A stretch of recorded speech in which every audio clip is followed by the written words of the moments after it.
This episode is brought to you by the Arthur M. Blank Family Foundation and its Montana-based AMB West Philanthropies, both of which embody the value-based approach to philanthropy and business of their chairman, Arthur M. Blank. The foundation is doing excellent and impactful work in Montana and beyond, so I encourage you to check out their website at blankfoundation.org to learn more. Thanks a lot.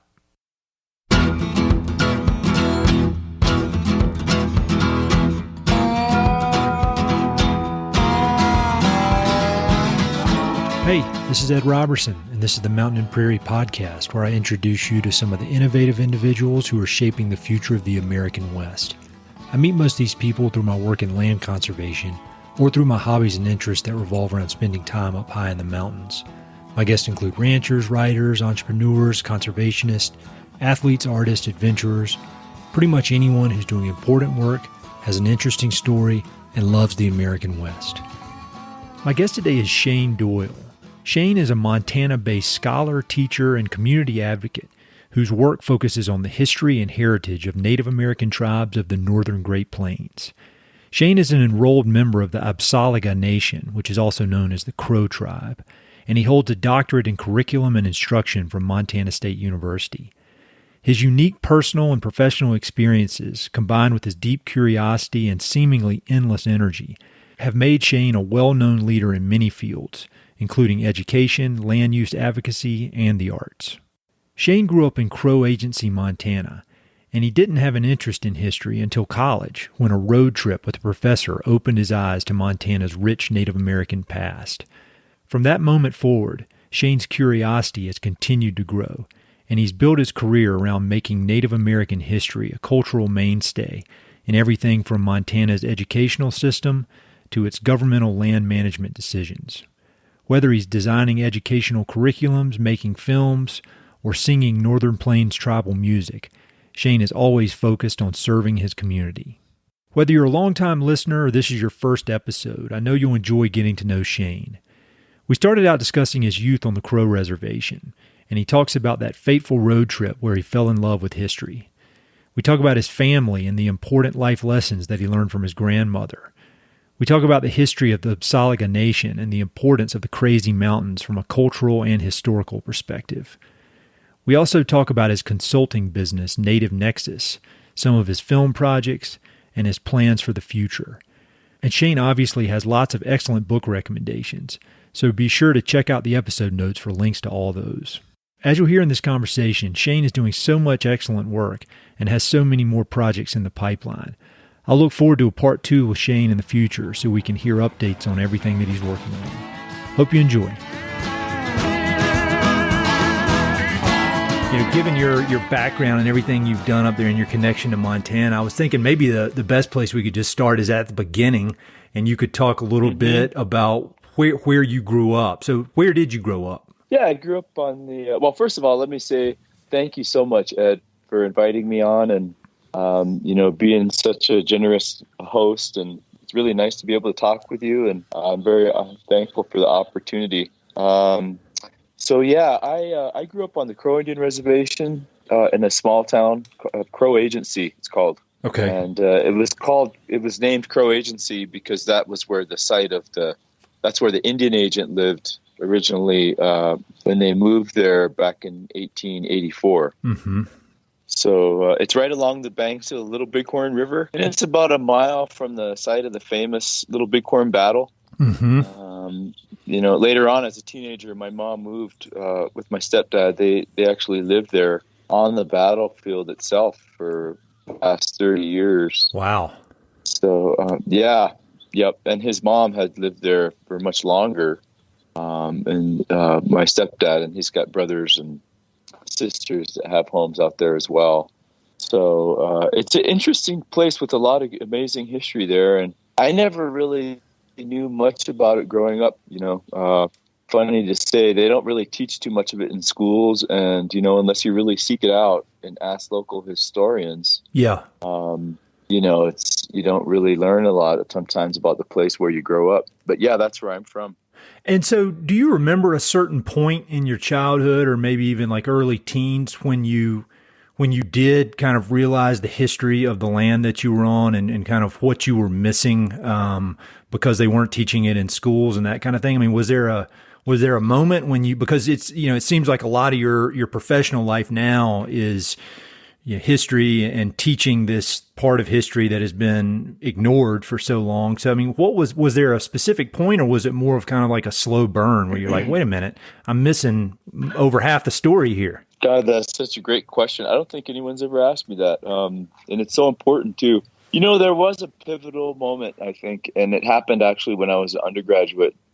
I had been studying to become a teacher at Montana State University in Bozeman, and I had made friends with all my Native American studies professors, actually. And one of them, we got to be really close. And one summer, him and I and his girlfriend, we took a trip. We drove up to Flathead Lake, where his sister lived. And get some cherries. It was, late in July. And actually, I think it was in August. And get some, I don't know if there was any huckleberries left at that time. I think they did have some for us, but all along the way, he kept on, every place we'd go, he'd say, hey, Shane, that's where the treaty was signed, or that's where this famous battle was, or just pointing out different sites. And oh man, I loved it, and I thought, I don't know where this guy learned all this stuff, but it's sure fun to travel with him because he just brings the landscape alive. And, as a Native person growing up here in Montana, I think there's always been a part of me that's always wondered about what it used to be like, a long time ago. But there was never, I don't think there was ever much of a passionate interest within my, friends, within my community. And so I never really became all that interested until that one trip. I think really, I decided at that point that I wanted to be like him. Oh, wow. I wanted to know. Yeah.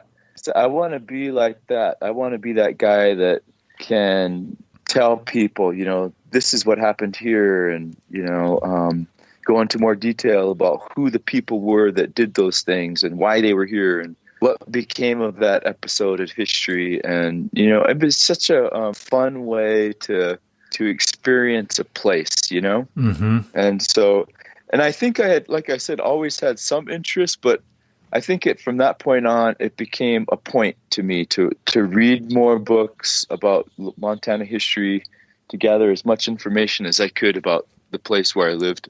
And so was it kind of a process of really learning kind of a large, like kind of a wide spectrum of Native American history in the West, or did you decide pretty early that you wanted to focus pretty closely on the Crow tribe? I mean, how did that go? I mean, how did you decide kind of what you wanted to really zone in on? As I was saying, growing up on the Crow Indian reservation, you're kind of immersed within your own, culture. Mm-hmm. And so you don't really get a chance to see or learn about the other tribes of the area unless you have some kind of a way to do that. And one of the best ways to do that is to engage in cultural activities. So I'm a singer of Plains Indian style music, and I started singing, as a teenager, and that opened up a whole new world for me to understand and learn more about the tribes around the region. And because we all share the same style of music. And so I kind of used that venue there of singing and, music and dance to engage with other, people from throughout Montana. I learned a lot over the years singing with Blackfeet and Cheyenne and Lakota, mm-hmm. Salish and Kootenai. And I think not that I purposefully set out to study those groups, but just singing with them. And then as a researcher later on, asking questions maybe from time to time, not like an ethnographer, with peppering people with questions all the time, but just if something came up that was real curious to me, I would ask my friends about it. And, that was another opportunity or a way for me to learn about the communities and the different tribal cultures. So for people, I know that pretty much everybody who listens to this podcast is familiar with the Crow, but they may not know the specifics of where their land, where their historic lands were, and then where the reservations were, and then how that land through broken treaties was taken away and it's shrunken down to just this very small percentage of what it used to be. And the film you made, I thought, did such a great job of explaining that. And I didn't even know that. And I feel like I'm pretty engaged in trying to learn, and it was very helpful for me to see that from that film. So I appreciate that. But could you just give kind of a brief overview of the Crow and of the landscape that they inhabit, and just kind of a brief, I guess, biography of the Crow?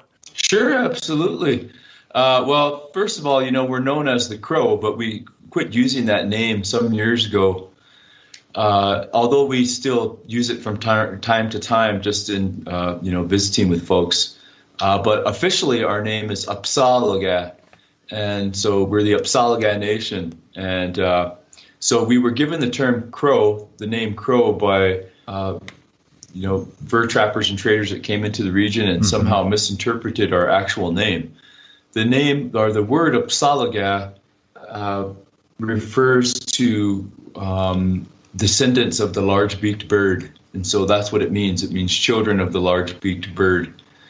So we're not sure what that bird is. There's been a lot of historians have had different, hypotheses about what that bird was. Maybe it's not even around anymore. Some people have said that, but it wasn't a crow. And so, but we use crow again, like I said, because it's convenient, and because when you say Apsáalooke, a lot of people don't know what you're talking about. So,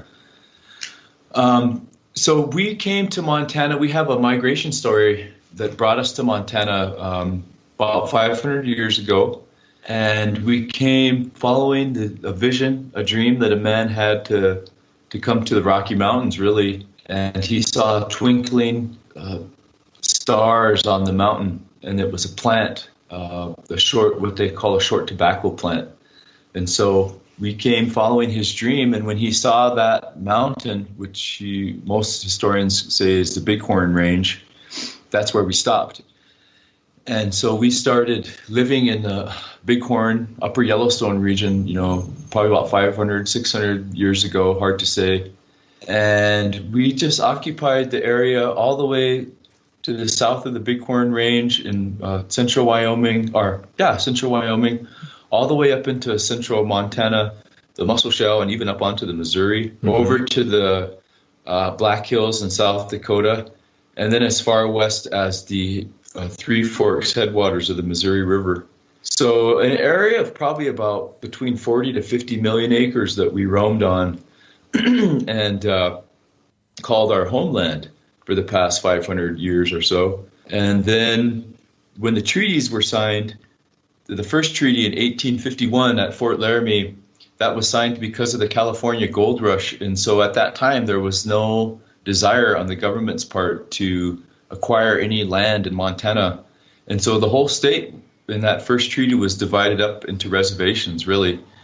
And the only place that wasn't a specific reservation was here at the Gallatin Valley around Bozeman and this area. And that was considered to be an intertribal hunting ground. So that was the first treaty. And then the second treaty was signed because of the gold rush to Virginia City. And that was in 1867, 68. And that one there was when the reservations began to become diminished significantly. So the Crow Reservation went from 30 million acres down to 12. Wow. And then, And then from 12 down to 8. And then from 8 down to 6. And then eventually to 2.3, where we're at now. When I hear that, obviously I'm completely removed from it, and it's not my people. But when I hear that, my first probably is, and it's probably not a very sophisticated emotion, but it's just like anger. And so how do you I mean, how do you go about? How do you think about that? I mean, how do you kind of square that in your mind and not be just furious about it all the time? I mean, I think maybe the answer is that being furious is a waste of time, which I need to learn myself. But I mean, how do you think about that in your mind? No, that's such a great question. I'm not sure if I've ever given it too much consideration. You're too busy doing productive things and not being angry. Well, you kind of take cues from your elders, right? Mm-hmm. You watch them, and you certainly don't listen to them. No young people have ever listened to elders. But you never fail to act like them, right? Mm-hmm. Yeah, that's right. You can't escape from behaving just like them in the end. And, I learned so much from my grandmother. I was very close to her. She was probably the biggest influence in my life. My mother, of course, was very important. She was a single parent growing up. But my grandmother played a huge role. And she was taken away from her parents when she was 7 years old and sent to a boarding school. Wow. Basically taken from her mother's arms. It's a horrible story. Mm. And, she spent the next 11 years away from her parents. She never saw her mother again. Wow. And, yeah. And so that was the life that she lived. Her and her 6 brothers and sisters got sent to Haskell on the train. When they came back in 1930, it was really the start of the Great Depression, and they were at the bottom of the social economic ladder, Indian women. Mm-hmm. In the Great Depression on a reservation in Montana. I mean, you couldn't imagine getting too much worse, right? Yeah. And then, my grandfather, he struggled in life with alcohol and, finding his place in this world. And so my grandmother had to bear the brunt. She had 10 children, raised all of them, and just really was a role model for me. She wasn't an angry person. She was happy. She laughed a lot. She laughed every day. She loved her family. She loved her life. She was hardcore when it came to fighting for things. Really? And I think that's where I learned to be that way. If you hold your ground, you're going to hold your ground till you die. That was her thing. This is it. Once you decide this is the way I'm going to be, or this is the way things are going to be, then that's the way it is. And I think I just, learned not to be a bitter person from her. I understand, that there's been a lot of transgressions in history, but I don't think that has anything to do with me. Mm-hmm. I just inherited all this. And the ceremonial way that was shown to me by my elders back home has always been so wonderful and freeing. After the sweat lodge or or a fast or a Sundance or even a smudge ceremony, you're reborn, you're fresh and new. There's no more worries or, depression or whatever ails you. You can just be happy and clean and pure again. And so those are the values that I've tried to hang on to. I want to talk about those ceremonies and the kind of the cleansing, whether it's the fasting or sweat lodge, because I'm super interested in that. But real quick before that, obviously you're driven. You had the great role model in your grandmother who was extremely tough. But where did the service component come from? Because I feel like when I look at your resume and you type your name into Google and it's just this unbelievable list of all this great stuff you're working on, but it seems that there is this kind of the common thread is that everything you're doing seems to be of service. Your historical research is of service to people so they can better understand the place. And, and you could have taken a different turn, which would have been great as well. But you could have gone to New York and been an investment banker or something. So where did this, I don't know if you call it a need or a want or desire to serve come from? Yeah, I've always loved people. Yeah. Ever since I was a kid, I've been amazed by them. I've just been, obsessed with culture, pop culture. And then as I grew older, ancient cultures from around the world. And, what is the human condition? What is this thing that we all have in common? And why is that important to understand that? And how can we perceive that? And those are the kinds of questions that I think I've always had. And, learning about Plains Indian culture and Plains Indian people and seeing how wonderful they are and how good I've been treated all over the state by different tribes and throughout the nation. And I really want to share that knowledge and that culture with everyone, because I think not enough people understand and realize the significant contribution that Native people have made to our nation, to our world, and also, just how much we still have to give and how much there still is to learn.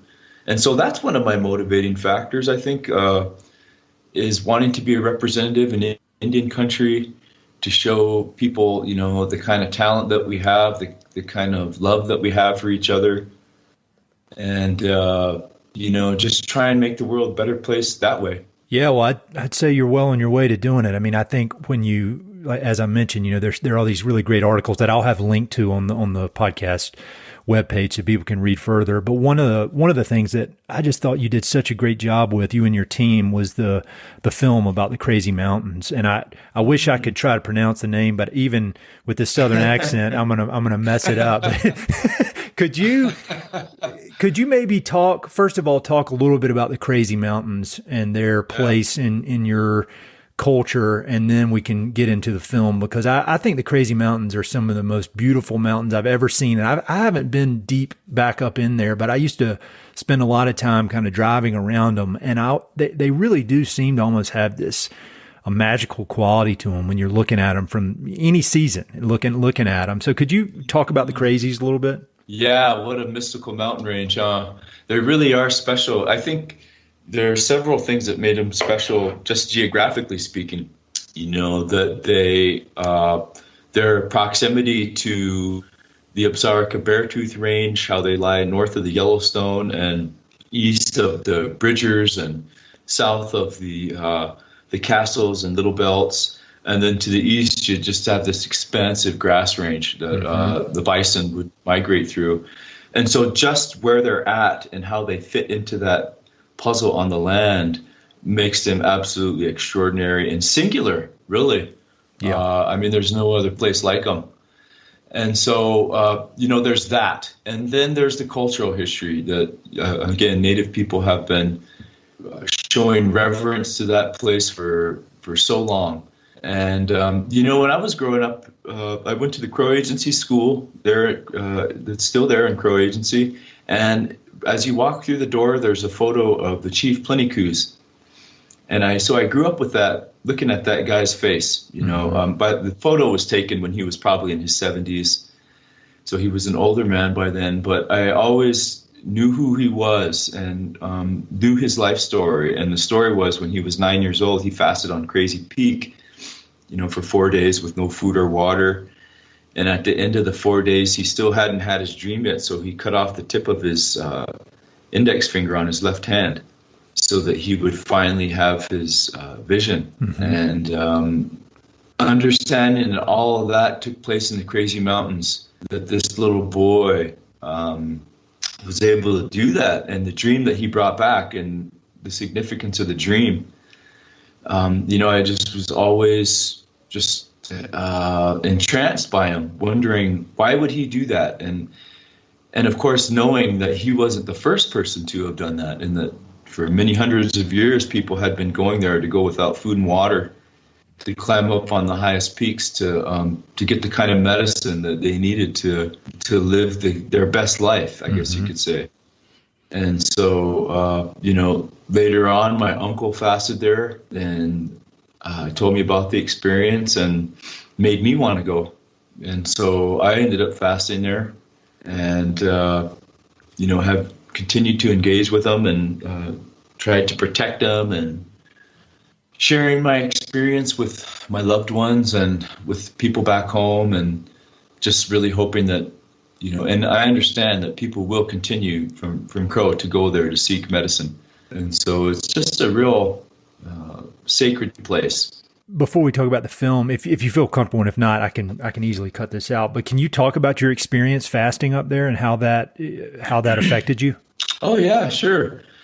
Oh, it was a profound experience. I think anywhere you fast is going to be, or anytime you do it, it's going to be profound, and it's going to be very difficult. If you haven't done it before, and even when you have done it before, it's never easy. But when you're in a place like the Crazy Mountains, there's such a feeling of, I guess, kinship with the spirits on the land, with the animals, and with the knowledge that this is the church that people have been going to for hundreds of years, and that, you're just following in their footsteps. Mm-hmm. It was a profound experience for me to dig deep, to sacrifice, to go through those processes that people before me had gone through, and to want to learn more about myself and about the mountains. And, I think did a lot of thinking and praying. And one of the things that occurred to me, there's only three things that you can learn about in life. What's inside you, what's outside of you, and how those two things are supposed to be interacting. Mm-hmm. And, if you boil it down to that, the fast becomes a pretty significant experience to gain those kinds of perspectives that will really shape the rest of your life, to get you on a path, as they say. And, the destination, we're all going to die before we reach it. That's not the point. The point is to be on that path and to be walking in that way and to be making that medicine.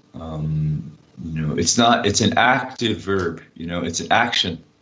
Mm-hmm. We don't stop and say, now we're all done, because that's just silly.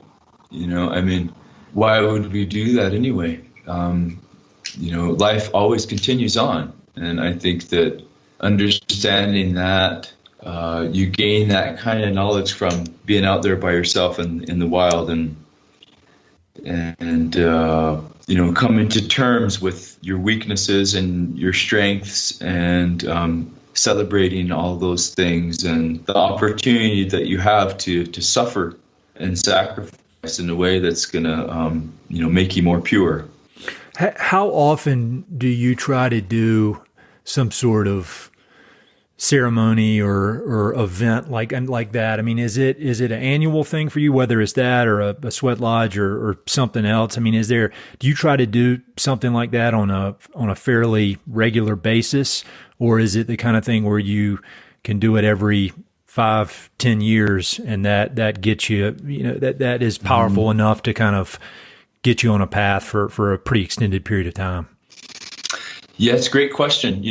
For me, it's every day. Every day I'm trying to be on that path, just trying to stay on the red road. And I've learned that through trials and tribulations, there's no need to start walking on a different road and then remember where you're at and then try and go back onto that path again when you need to be there. I mean, I just felt like I just need to be I need to live a ceremonial way of life. I just, that's the best road for me. And so whether I'm in the Crazy Mountains or it doesn't really matter where I'm at, I just try to take those values and try and, integrate them into each thing that I do every day. The foods that I eat, the way I speak to people, the way I interact with my children, how I take care of myself, how I take care of my body, how I, think about, the spirits in myself and around that we can't see, trying to be in tune with that. And then also, just the daily nitty gritty of life, trying to do the work that I'm getting paid to do in a way that is, authentic and reflects the best of me. Mm-hmm. And all those decisions, I feel like, the multitude of choices and decisions a person has to make every day. When you're on that path of trying to be the best you can be, then I think things kind of fall together. But a lot of people, everybody's different. And I've kind of had to take this approach because this is the way that works for my life right now. Sure. And, I don't have time to have the sweat lodge like I used to. I just, my life's busier now. And going out and fasting in the mountains, that's great, but I don't have time really to do that the way I used to. Mm-hmm. And, I feel like, things have changed for me in some ways, but in other ways, they're still just the same. And so I think it's part of as we grow older and the different responsibilities that we have, and trying to balance and find the right path is always an ongoing thing. Are there any specific books or films or resources or individuals you've learned from, outside of your family, I guess, that say somebody who's listening to this that says, that sounds great, I want to live a life more like that, what books or resources could you direct them to that have helped you as you've kind of figured out what this system that works well for you and allows you to really live life to the fullest? Yeah, it's a great question. We're such an oral tradition, Ed. It's hard to really say that there's a book that has had the biggest influence on me. But there's been many Native authors that have tried to write about the wisdom of Northern Plains culture over the years. Black Elk Speaks. He didn't actually write that book. That was John Neihart that wrote that. But there's some great lessons in there. Contemporary books. Thinking about Joe Medicine Crow's book. He's from our tribe. He was a great leader to me. Counting Coup was one of his books that he wrote. It was great. Alma Snell, another great Crow historian and just very knowledgeable cultural person. She wrote a book called Grandmother's Grandchild. Okay. And that's wonderful read. And then she also wrote another one called A Taste of Heritage, where she talks about native plant uses and different recipes in there that Crow Indians had. And I think within all of that is a wisdom that comes shining through. Their voices, their personalities, their values. These are just world-class human beings, Mm-hmm. They got good spirits about them. They stay positive. They love their life. They want to share. They want to engage every day. And maybe they're not telling you directly these are the things that you have to do every day, but what they're doing is they're modeling for you how to be yourself. Mm-hmm. And trying to be a Native American in the 21st century, it's not an easy question to answer. Sure. Like, what am I supposed to be doing? Like, what clothes am I supposed to be wearing? Should I be wearing buckskin? Should I grow my hair long? Like, and what are the things I'm supposed to be doing? And I get this a lot. I've had that question asked of me. And usually it's within the context of how do I raise my children? Mm-hmm. Like, Shane, are you teaching your kids to be Indian or whatever? And I don't really know how to answer that other than to say that no one ever showed me how to be an Indian or taught me. They just were. And I just tried to be like them, and, I think part of being Plains Indian is that we have such a pure oral tradition that we don't really have any teachings that we impress on our young people, Mm-hmm. We don't have a Quran, we don't have a Bible, we don't have, Confucius or the Tao or, there's nothing that we refer to. Sure. And so for books, I think the best way to do it is just to read books by Native elders and see what kind of wisdom you can gain from them. And I think there's an opportunity there. You need to write a book. Well, I have been actually. Have you really? Yeah. Oh, man. I can't imagine anything harder than writing a book. I have a dream of doing that, but it's just like, I feel like I could, there's some running race I want to do called the Hard Rock 100. I'm like, I could do that 5 or 6 times and it'd be easier than writing a book. So can you talk about it? Can you talk about the book? Yeah, absolutely. So the title of my book is Messages from Medicine Wheel Country. I've been working on it for several years. I'm always adding to it. And really, I think earlier I was speaking, and I think the phone might have cut out, but I was talking about how the more I learned about history and culture through books about Montana, the more questions I had than answers. And so one of the things I wanted to do was really investigate that white spot on the map. What is it that's not being written about? And how can I learn more about that? And so that's kind of what my book is about. And so if I could, in a nutshell, give you the messages from Medicine Wheel Country. So for 12,000 years, people have been here. And I know that because I was involved with the repatriation of a 12,600-year-old Native American boy that was found not far from Bozeman along the Yellowstone River. And so in all that time that people lived here, they were able to create a really balanced and stable culture that stretched across the tribes. So you had many different tribes that lived here in the Northern Plains in Montana, and they all got along for thousands of years. So well, in fact, that they created their own language, a sign language. Wow. That has never been replicated anywhere in the world, and now it's never going to be replicated ever again, unless we meet some Klingons, along the outer edges of the solar system, and we have to develop a new language, right? But you think about how the sign language was developed over many generations, and it was not a product of hearing impairment. I mean, it was not designed to communicate with folks who couldn't hear. It was totally designed to engage with people who spoke a different language than you. And so everyone here on the Northern Plains was bilingual. They could speak sign language and they could speak their own, linguistic language, verbal language. Yeah.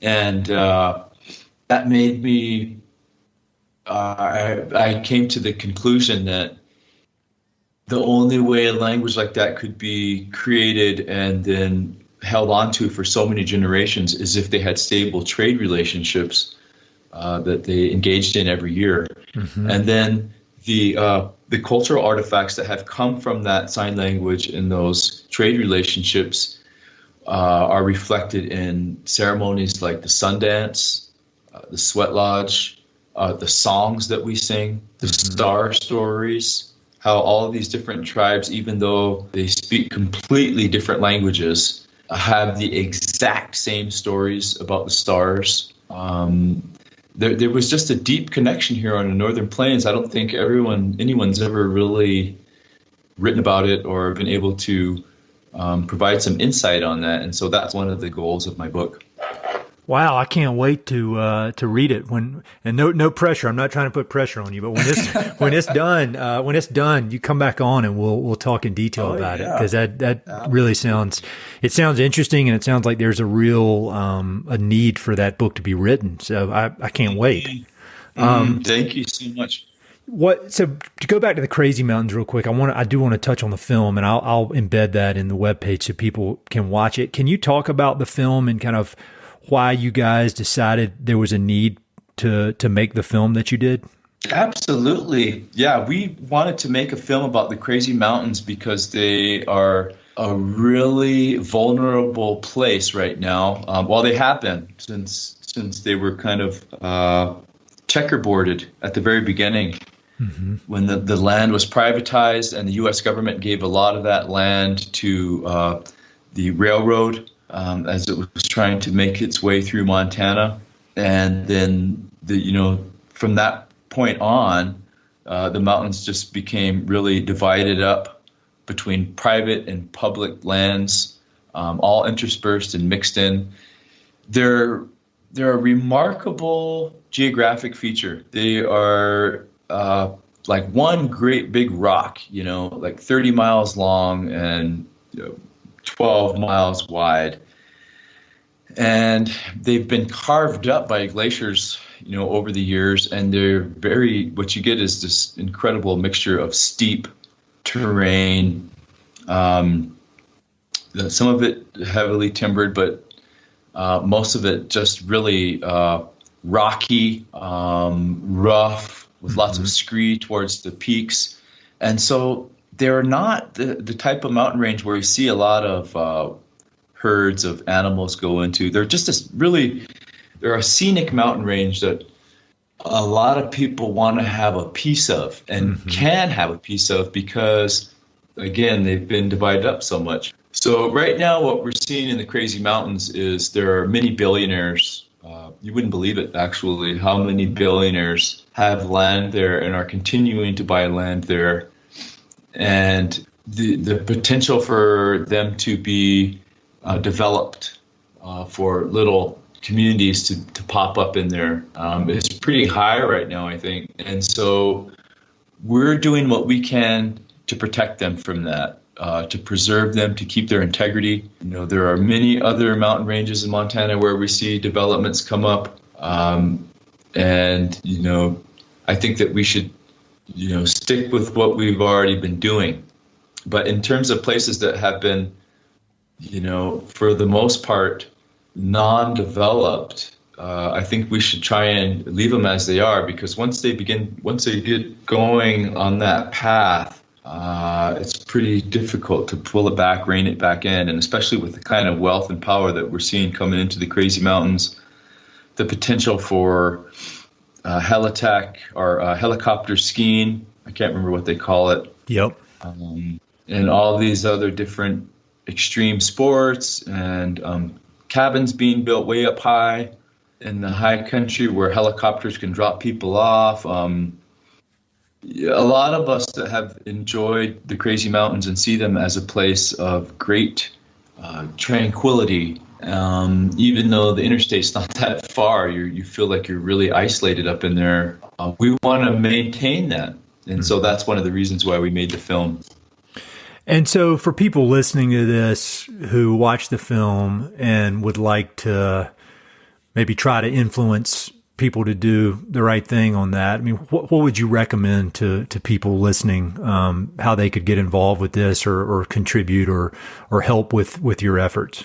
Oh, that's a great question. When we made the film, we were asking people to make comments to the public comment period during the time that the Forest Service was creating the 30-year management plan. And so that now that window is over, we're asking people to still, pay attention to what's happening there. We still have projects underway. I can't speak too much about what I'm doing right now because the kind of work that I'm doing with the partners that I have, we're trying to, move slowly. And but we do have big plans for the Crazy Mountains. And for those folks that are listening right now, if you want to help protect them, stay tuned because very soon this year we're going to come out with some potential strategies to do that. And then we'll have some opportunities for them to contribute. That's great. And as we talked about on the phone last week or whenever we chatted, when you're ready to announce that, you just let me know and you come back on here and we'll blast it out. So I think that'll be, however I can help with this little surprisingly, this surprising platform I've built. I'm more than happy to be your megaphone. So I work for you when it comes to that. So you just tell me when you want to come back on. Thank you. One other thing I want to ask you about is your business, Native Nexus, because I think that's so interesting, and I think it's you're providing once again a much needed service that helps lots and lots and lots of people. So, can you talk about your business and how that came to be and what you do? Yeah, sure. Native Nexus. That name there came from my cousin back home. He kind of gave that to me. And so I thought, wow, this is a cool name. I like it. And so I started using it when Montana's Indian Education for All law was funded back in 2005. Mm-hmm. And so we have a unique law in the state of Montana that all public schools have to teach about the unique and distinct heritage and culture of American Indians. Mm-hmm. And that was actually written into our Constitution in 1972. And Wow. then it was codified into our laws in 1999. But it wasn't actually funded until 2005. And so when it was funded, the whole goal was to create curriculum for public schools, for teachers to use, because up to that point, we hadn't had anything to teach people about American Indians in Montana. And so that's how Native Nexus really kind of became active in Indian education. And, at the time, I formed the company with my wife and one of my good friends from graduate school. And then over time, I just started doing a bunch of other different things, kind of more out on my own. And, I do all kinds of things. And, just this past weekend, we completed an opera about climate change. And I was able to integrate, I helped produce and perform in the opera. And that was held on the Arthur Blank's West Creek Ranch over in the Paradise Valley. They hosted the whole thing, and just amazing, gracious, generous hosts. They allowed us to use their landscape, and so we had a set that moved around. The audience had to move around to 6 different points along the ranch, down by the river through the cottonwood groves. And it was at night, and we had lighting and mirrors and sound, and gave people really a singular experience down there along the river. I was able to I did a monologue based on Old Man Coyote's creation story and gave a brief history of the Paradise Valley. That was one of the scenes. And so this is the kind of work that I really love doing, and having my own company and my own consultant business gives me the opportunity, the freedom, I guess, to do those kinds of things. And, we've been doing that with Mountain Time Arts for the past 6 years. And next year on tap, we have some performances that we're going to do in the Yellowstone Park. Oh, cool. So we're going to be doing 3. Yeah. And it's going to be a first. It'll be the first time it's ever happened. And we're going to be doing 3 to 5 live performance art pieces in the Yellowstone Park next summer to commemorate the 150th anniversary of the park, and also to continue the discussion and dialogue around a permanent teepee village in the park, which is, I think, is going to become a reality. Man, that is really, really cool. So, like, when you've got so many different things coming up, like the Yellowstone thing you just mentioned, and you've got so many different projects that you're always working on. I mean, where do you see your career going over the next 10, 20 years? Because it just seems like it's evolving so quickly, and you've got your hands in so many different interesting and important subject matters. So, like, where do you, when you think about yourself as, you plus 20 years from now, I mean, what would you ideally want to be doing? You asked some great questions. I can see why your show is popular. You're very insightful on that. I hope they're not weird. Sometimes I like, these people are going to think I'm stalking them. Oh, no, not at all. I'm not sure, Ed, I guess is the answer. One of the things that's becoming more, it seems like one thing that's really kind of blowing up for me right now is film. So I'm involved with several film projects. I've actually got a National Geographic project I'm just getting started here with, and that's on the Yellowstone Park. And then we also have several independent film projects that we just finished sizzle reels on, and we're pitching them out now to Amazon Prime and Apple TV. And I think that more than likely, some of them are going to get picked up. And I can't, I've kind of signed some non-disclosure agreements on what those are, but they're pretty cool concepts. And I think that more than likely, they're going to come through, and hopefully I can continue to make film. I really love making films. I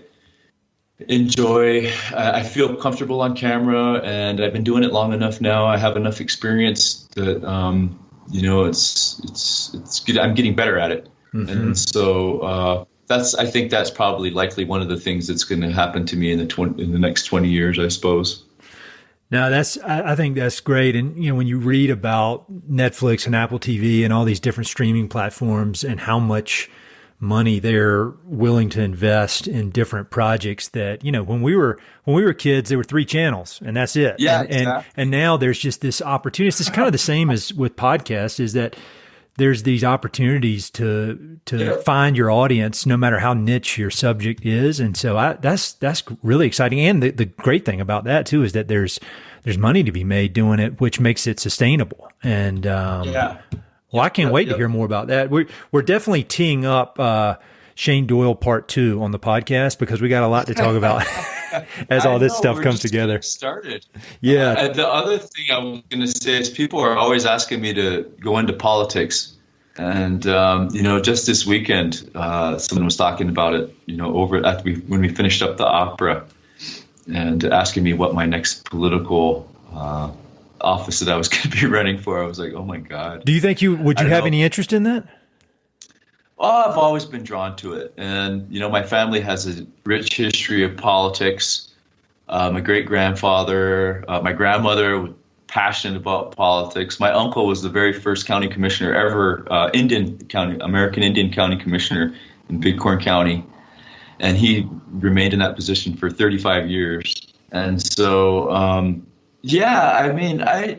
I've always been interested in it, and I've always been around it. And so I've always paid attention, and I've always felt like, maybe that might be the niche for me.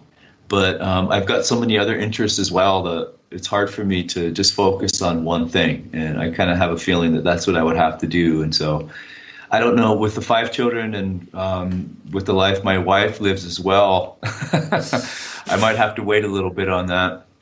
Well, I think everybody'd be lucky to have you if you chose to do that. The thing about politics these days is it just seems like a lot of the people that I would love to see in leadership positions, they're rightly so, they say, man, I don't want to get involved in that fight. But if you can, you can channel your grandmother's toughness and refusing to bend and bring in that. I mean, I think you would do awesome. So, man, we'll see. Stay Who knows? tuned. Yeah, exactly. Well, I've got a few questions that I like to ask people towards the end of the interviews, and so I was wondering if we could run through those real quick, if you don't mind. Yeah. What are your favorite? You've already mentioned a few great books, but do you have any kind of overall favorite books? And I usually ask if they're about the American West, but I mean they don't have to be about the West. Just books that have been impactful for your life and your career, and has kind of shaped you into the person you are today. Absolutely. There have been some really important books about the West, actually. I might as well focus on that. Yeah. One of the books that really just, oh my God, kind of blew me away was The History of the Crow Tribe. And it was published, I believe, in 1995. And it's called Parading Through History, The Making of the Crow Nation in America, 1805 to 1934. Okay. And the author is Frederick Hoxie, and it won a book award. It just really, really gave me a passion to want to do something like that. There was so much information in that book that I didn't know about, and I was just blown away by the sophistication of the approach that this scholar took to the Crow Nation, the Crow people, putting them in the kind of context that I hadn't seen before. And so that was, impactful, to say the least. And then another one of my favorite authors who's written about the West a lot, and ironically, his name is Elliot West. And a couple of the books that he wrote, one of them is called The Contested Plains. And that's really important. That talks about the Colorado Gold Rush. I think you should read that if you get an opportunity. Okay, I will. It's mostly all about Colorado. Yeah. And he's really funny, too. He talks about how people in Colorado talk about the Colorado Gold Rush. He really makes fun of it, and it's hilarious. Okay, I'll definitely read he's that. actually from Arkansas. Yeah, so you would probably really kind of have a kindred spirit in him, and he's brilliant. He is just a thoughtful. Well, that's where we're not. We don't have anything in common. He's got a great sense of humor, just like you, right? Okay. And he's a Southern Colorado. Nice. So you guys, yeah. So I highly recommend that. And then from Native authors, as I mentioned before, Joe Medicine Crow is a great one. He's written a couple books. Counting Coup was one of them. From the Heart of Crow Country is another one. He's passed away. He lived to be 102 years old. Wow. And he received the Presidential Medal of Freedom from Barack Obama. He had served in World War II and counted coup and was like considered to be one of the last people in the tribe to really be a chief, even though he wasn't really given ever that full title. Mm-hmm. He certainly could have been. And so I always encourage people to read his stuff. And then, as I said, Alma Snell, another one, Dear Nose. Oh, gosh, what's her name? Agnes. And there's a book called They Call Me Agnes. Okay. And that's a great book for her. I always try to include women as well, because a lot of times, of course, in Western history, their voices are not heard as that much. And so, those are some that come to mind. Those are awesome. And most of those are new to me, which is exactly one of the reasons I love having these conversations, because I'm always trying to find new books to read, new perspectives. So I'll have links to all those for people to click through and get them. As far as films, with your interest in film and this, potential for your career to go pretty deep into films, what are some films that you have found inspiring or important kind of in your life and career? And they don't have to be related to the West, really. Oh, that's a great question. Well, the one that I think still influences me and influences so many Native people that was made 50 years ago. Little Big Man, Dustin Hoffman, mm-hmm. The Arthur Penn Show. That one there, the Josie Wales, the outlaw Josie Wales, Clint Eastwood, but the performance by Chief Dan George, which really highlighted, for those of us on the reservation, that film. And the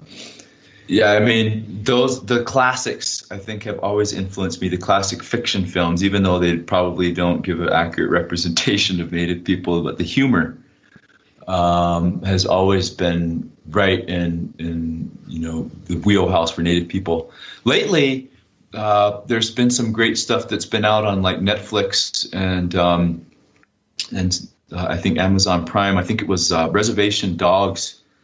Taiki Waititi, the New Zealand Maori writer, he's done this little season 1. I think there's only been 2 episodes out so far. And I've really enjoyed it. It's been really raw. Certainly the language is not suitable for young children probably, but it's a new take on the reservation experience today, and it's really unfiltered and powerful and funny and heartbreaking. Mm-hmm. And so I would highly recommend Reservation Dogs. And then, as far as fiction films that have influenced me by way of disappointment, I would say one of them is The Reverend. The Revenant. Oh yeah, with Leonardo DiCaprio. Yeah, with Leo DiCaprio. Yeah. I live in the place where that movie was supposedly have happened. Right around the headwaters of the Missouri River is where this whole bear incident happened with Hugh Glass, and he was supposed to have walked down the Missouri, and all that, and made his way to the fort and survived. And none of that film was shown in a topography or geography like the one I live in. And so from the very beginning of the film, I was like, oh man, this is not accurate. Mm-hmm. This is a Hollywood depiction. It has to be deep in the mountains, and the Three Forks of the Missouri are out here on the plains, Yeah, I remember that. There was like the scene I remember. There are 2 things I remember from that movie. One was some scene where they're in a swamp and it looked like they were in Louisiana or something. And then the other was, it's just Leonardo DiCaprio, like screaming in pain for 2.5 hours. Like that's my memory of that movie. Yeah, I'm with you. Yeah, it's a shame. Yeah, and I see Scorsese's coming out with Killers of the Flower Moon. I'm really excited. Oh, really? And DiCaprio, of course, is going to be in that. But there's also some Native people and that's being filmed on the Osage Indian Reservation, I think, where the actual story occurred. I don't know if you're familiar with the story or have heard of the book. Yeah, I've read it. It's great.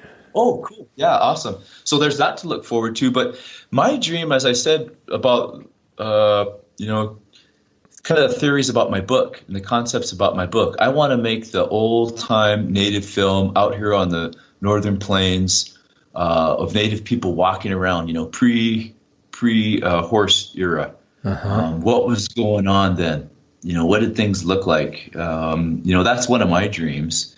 And then also to do a reboot of the Little Bighorn battle, to do another film on that, but way more historically accurate. And that we could, I've thought about this a lot because I've done films on Little Bighorn before, like with the History Channel.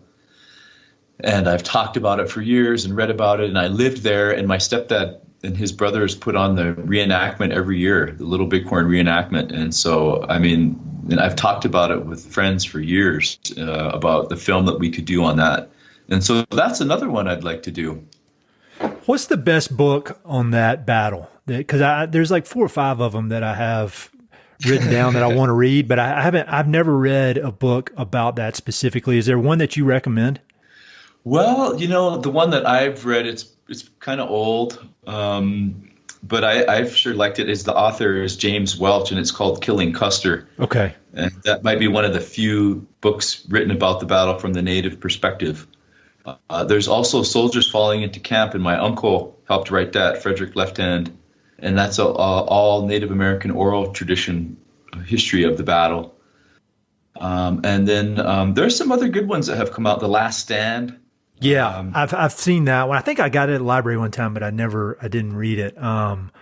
There's so many, and if I read it, I don't want to read 10 books about it. I want to read one that can kind of give me the right story. So that's perfect. I'll have links to those. Those are all great. So kind of last big question, the people who listen to this podcast, they love the West in one way or another, through whether it's through history or through conservation or athletics or, agriculture, just people that feel connection to this landscape. And so if you had some kind of parting words of wisdom to offer to these folks, anything come to mind? Help protect the West. We all have our own role to play. We all have our own niche to fill. We all have our own web that we're connected to. We all have our own insights and our own knowledge about what we can do to help protect this place that we love so much.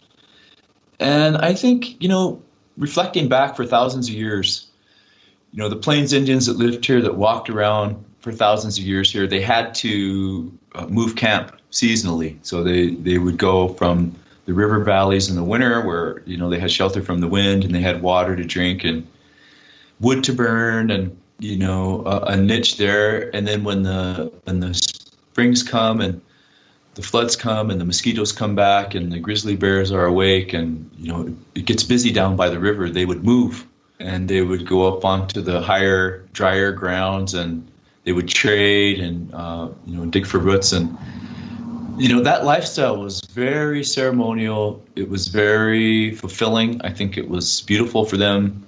And but one of the things, Ed, is that, they didn't have very many material possessions. So they didn't have a lot of material wealth, but they had great spiritual wealth that far surpassed people around the world.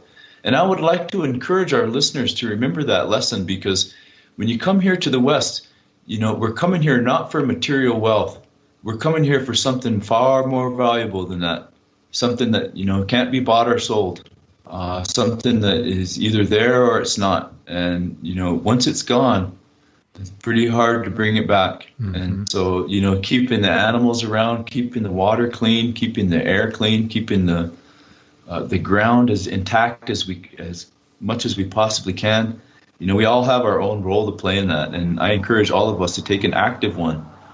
Because, like my grandma said, if you're not standing up for something, then you're going to fall for anything. And I think that we need to stand up for the West. I think that is a perfect way to end it. Shane, it's a real pleasure getting to know you. And I look forward to continuing the conversation and, open invite for you to come back on whenever you want. And I hope we can meet in person one of these days. But thanks for everything you're doing, man. It's really important stuff. Oh, God, thank you, Ed. You're the man. I can't wait to talk to you again. And I hope we could come to Montana and we can go out for dinner and go down to the river, up to the mountains. It'd be fun to hang out with you. Hey, it's Ed again. Thanks so much for listening to the podcast. I know your time is valuable, so it means the world that you spend it listening. If you want to support the podcast and help it to continue to spread and grow, there are a few ways you can help. Number one, pass it along to a friend or share it on social media.